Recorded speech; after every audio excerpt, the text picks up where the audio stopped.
స్వాగతం పలుకుతూ ప్రత్యేకంగా ధన్యవాదాలు తెలియజేసుకుంటూ ఈరోజు నిజంగా రాష్ట్రమంతా ఆలోచిస్తున్నటువంటి చూస్తున్నటువంటి గత 10 సంవత్సరాల నుండి నిరీక్షణ చేస్తున్నటువంటి ప్రజలకు తెలంగాణ ప్రజలకు ఈరోజు తెలంగాణ తల్లిని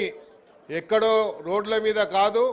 పవిత్రమైనటువంటి సెక్రటరియట్ ప్రాంగణంలో పెట్టాలని ముఖ్యమంత్రి గారు ఆలోచించడం అనేది అంటే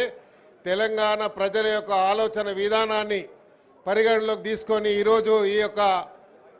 భూమి పూజ కార్యక్రమం ఇక్కడ చేయడం అంటే తెలంగాణ ప్రజలు ఏదైతే ఆశించారో రేవంత్ రెడ్డి గారి ప్రభుత్వం ద్వారా తెలంగాణ యావత్తు తెలంగాణ ప్రజలకు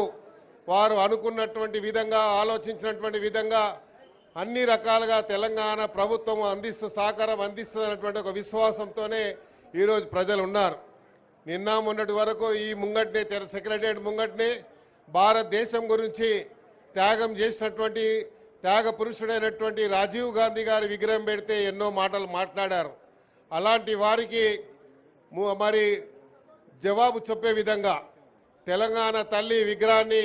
సెక్రటరియట్ ప్రాంగణంలో పెట్టి చెప్పిన మాట ప్రకారం వారు చెప్పారు. డిసెంబర్ 9వ తేదీ నాడు సోనియా గాంధీ గారి జన్మదినం ఏ రోజైతే తెలంగాణ ఇచ్చి తెలంగాణ ప్రజల యొక్క ఆకాంక్ష నెరవేర్చినటువంటి సోనియా గాంధీ గారి జన్మదినం సందర్భంగా ఇక్కడ తెలంగాణ తల్లి విగ్రహం పెట్టాలని వారి ఇచ్చినటువంటి మాట మేరకు ఈరోజు ఈ కార్యక్రమాన్ని ఇక్కడ మొదలు పెట్టుకున్నాం. ఇక్కడ విచ్చేసినటువంటి వారందరికీ ఇక్కడ ఈరోజు ఈ కార్యక్రమాన్ని చూస్తున్నటువంటి తెలంగాణ ప్రజలకు ముఖ్యమంత్రి రేవంత్ రెడ్డి గారి ద్వారా వారి యొక్క అందరికీ కూడా శుభాకాంక్షలు తెలియజేసుకుంటూ తెలంగాణ ప్రజల ఆశయాలకు అనుగుణంగా ఈ ప్రభుత్వం నడుస్తుందని చెప్పడానికి రేవంత్ రెడ్డి గారు ముఖ్యమంత్రి గారు తీసుకున్నటువంటి ప్రతి నిర్ణయము